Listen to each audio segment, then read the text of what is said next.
कौरवों की सेना ज्यादा होते हुए भी पांडव कैसे विजयी बने? नारायण ने वैसे भी ये प्रण लिया है, ये वचन लिया है कि पूरे युद्ध में मैं अस्त्र शस्त्र नहीं उठाऊंगा।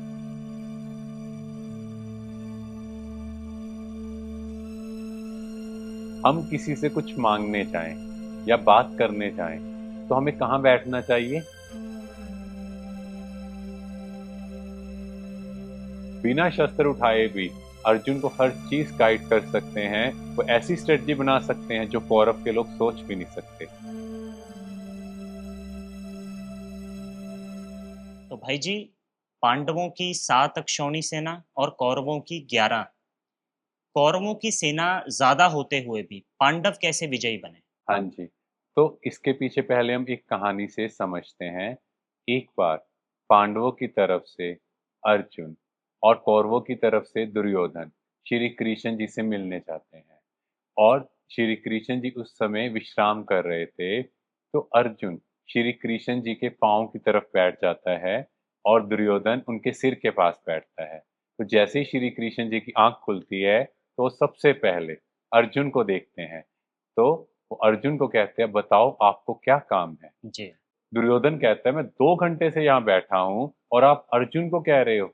तो श्री कृष्ण जी ने दो ऑप्शंस दी कि या तो वो श्री कृष्ण जी को चूज कर सकते हैं या उनकी नारायणी सेना।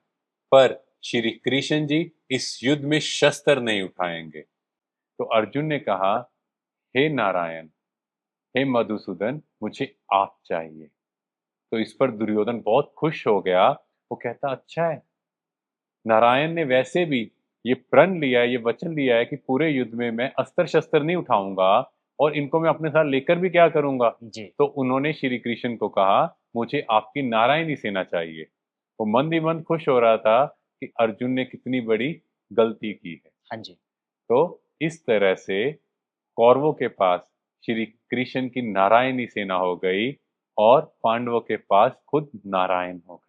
इस तरह से कौरवों की सेना की संख्या भी तो कहीं ना कहीं बढ़ गई। हाँ जी। पर यहाँ पर कितना ब्यूटीफुल मैसेज है।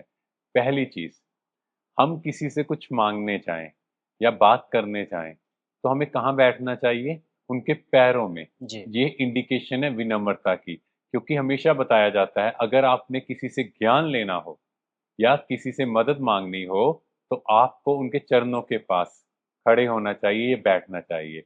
और दुर्योधन कहाँ बैठा? श्री कृष्ण के सिरहाने। माना उनका अहंकार दिख रहा है।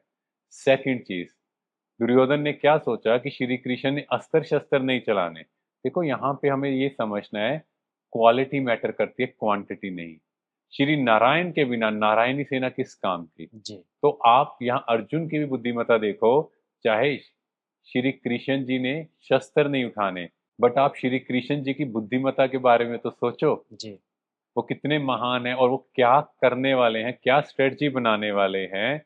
यहाँ पर संख्या की बात नहीं है, यहाँ पर है युद्ध में मार्गदर्शक की बात। वो बिना शस्त्र उठाए भी अर्जुन को हर चीज गाइड कर सकते हैं। वो ऐसी स्ट्रेटजी बना सकते हैं जो कौरव के लोग सोच भी नहीं सकते। यस भाई जी। इसीलिए कहा जाता है कि smart work is better than hard work. Yes. और असली योद्धा भी वह है जो बिना युद्ध किए अपनी इंटेलिजेंसी से, अपनी बुद्धिमत्ता से युद्ध जीत ले। जी। देखो श्री कृष्ण जी पांडवों की तरफ थे। उन्होंने पूरे युद्ध में शस्त्र तक नहीं उठाया, पर अपनी स्ट्रेटजी से, अपनी गाइडेंस से इस तरह से पांडवों को गाइड किया कि पांचों पांडवों में से किसी को कुछ नहीं हुआ और वो युद्ध जीत गए। जबकि सामने तरफ कितने पावरफुल महाबली थे, जी। इतना कुछ होते हुए भी वो पांडवों को हरा नहीं सके। आपका मेंटर कौन है, ये बहुत इंपॉर्टेंट है। आपको यस, गाइड कौन कर रहा है? बिल्कुल, वही इंपॉर्टेंट है। अब भाई जी, आप हमें अक्षोहिणी वर्ड का मतलब भी समझाओ। हाँ जी, तो महाभारत में युद्ध के संगठन में एक पत्ती में एक रथ, एक हाथी, 5 पैदल और 3 घोड़े, इनको निश्चित किया गया। और एक अक्षौणी सेना में 21,870 रथ, 21,870 हाथी, 1,09,350 पैदल और 65,610 घुड़सवार। तो टोटल नंबर है 2,62,440।